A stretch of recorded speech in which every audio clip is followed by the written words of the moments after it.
What's up, math fans? By now you've probably mastered exponents because you've seen my other two videos on exponents, so you're ready to move on, maybe get a challenge. So before I even get here, where I want to get to logarithmic equations, maybe you understand why we use them. So put yourself in a situation, let's say you're going to make a bet on, I don't know, you're at a casino or a basketball game. So you're going to put down $10 and you make the bet, and if you win, you double your money.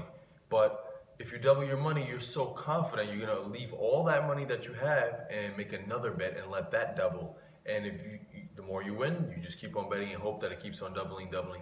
So let's say you start with $10, you make a $10 bet. How many times would you have to go through that situation? How many bets would you have to make in order to come up with $80? All right, so if you think about it for a little while, I'm sure you can guess and check and get an answer. Well, I have 10, and then if I double it, I'll have 20, and if I double that, I'll have 40, and if I double that, I will have 80, right? So 4 times, not quite, because you started with the 10, so this is actually the 0th trial, first trial, second trial, third trial.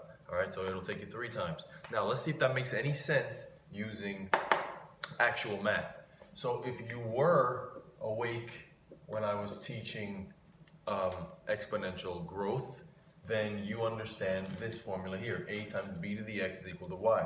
A is my initial value. My first bet was $10, and it doubles, so the rate of growth is going to be 2. 2 represents the double.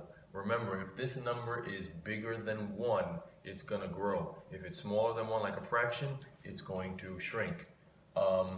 All right, and then this is how many trials, and it has to equal to 80. So again, you could guess and check, keep plugging in numbers, and again, you'll plug in 3, you will get your answer. There's a couple other ways to do it though. I'm going to actually try to solve here by getting rid of the coefficient. So I'll divide out the 10, and now I have 2 to the x equals 8 divided by 10 is 8. I'm sorry, 80 divided by 10 is 8. So what number do I have to put here? 2 to the what power is equal to 8? So a baseline for this video and a couple already recent videos that we've done is please know your powers, know your exponents. 2 to the first, 2 to the second, 2 to the third, 2 to the fourth, 2 to the fifth. You gotta know that stuff. 3 to the first, 3 to the second. And if you don't know it, be comfortable with the calculator so you can get it quick. All right? So you should know that 8 can be rewritten as 2 to the third. So if 2 to the x equals 2 to the third, x must equal 3. And there's another way. So there's a way to do it. If it's not obvious what x is, that's when they finally decided to invent something called logarithms. Logarithms is another way to write exponents, so it might help you solve for an unknown exponent. And logarithms were then born. So then something like this, and by now you should be able to understand what word problem led to this, right? I had a $5,000 investment, I put it in the bank and it's gaining interest, maybe a 7% interest. How many years do I have to leave it in order to get $7,500? And it's actually a long time. I'm not going to show you how to do this. This is for a future video. But again, it's a similar process where, oh man, I have to find an unknown exponent. I wish there was a way, and there is. It's logarithms. So if you can understand this, it'll be real easy for you. Logarithm is basically another way of saying exponent. I'll show you what I mean in a second. So if you can remember base to the exponent equals the answer, you'll be good. Let me give you an example of what I mean. Pick your favorite base. I don't know, 3. Exponent would be 2 equals 9. That's all I mean. The base, exponent, answer. Base, exponent, answer.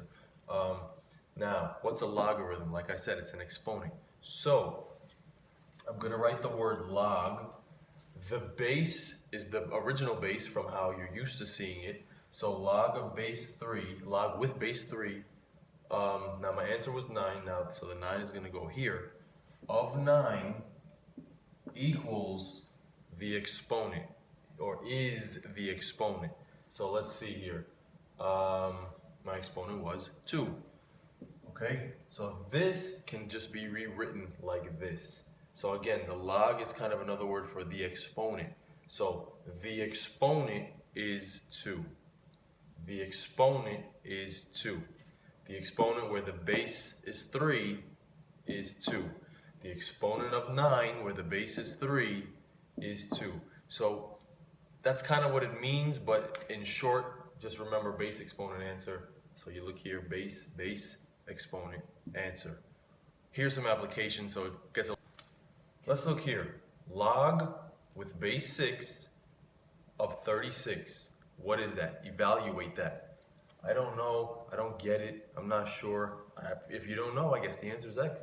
So I'm going to say it equals x. I'm going to use what I just learned over here.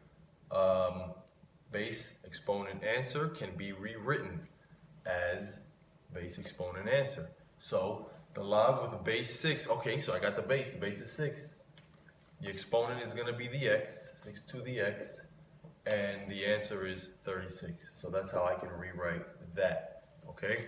Well, this is so much more common for me. Why would they even invent that to confuse you? Well, like I said, sometimes that is more helpful in the future when we have unknown exponents. It will be much more helpful. But right here, here's how to evaluate weird stuff like that. Just write it how you remember it, how you learned it originally. Base exponent answer. 6 to the what is 36? Again, you gotta know that stuff. Hopefully you know that 6 squared equals 36, so x has to equal 2. All right? Again, if you have any questions, put them in the comment box. Here we go. Again, same thing. Oh, you tricky, you moved the x. I'm not scared because it's the same setup. It's always going to be the same setup. Base exponent answer, so that's x to the 5th equals 32. What number to the 5th equals 32? Hopefully you know it. Just in case you don't, you go way back to a long, I don't know, 2 months ago when we learned how to solve exponential equations. You just do the inverse. You raise this and this, both sides of the equation, to the power of the reciprocal of the given exponent. So that 5, I'm going to make a 1/5 power here and a 1/5 power here. What do you do when you raise an exponent to an exponent? You multiply them. 1/5 times 5 is going to cancel and just give you x alone. And then you get your calculator, 32 to the 1/5 power. But I don't need a calculator because I know this. That's the 5th root of 32. Remember this little number in the bottom is really the index. And hopefully you know that it's 2, but again, if you don't, the calculator will tell you, right? 2, 4, 8, 16, 32. 2 to the 5th power is 32, okay? Finally, something weird and scary and complicated? Nope, because again, it's all based on this, base exponent answer. My base is 4. Let's see here, the exponent is 3, and the answer is 126 plus x over x. 4 to the 3rd, that's 4 times 4 is 16. 16 times 4 is 64, equals 126 plus x over x. If you want to cancel out a denominator, you can put this side over 1 and cross multiply, or you can do what I taught recently, which is just multiply both sides by x. Now that's going to cancel, leaving me with 64x. 64x equals 126 plus x. 126 plus x. If you subtract x from both sides, now I have 63x equals 126. Divide by 63 on both sides, and x should equal, I think it's 2.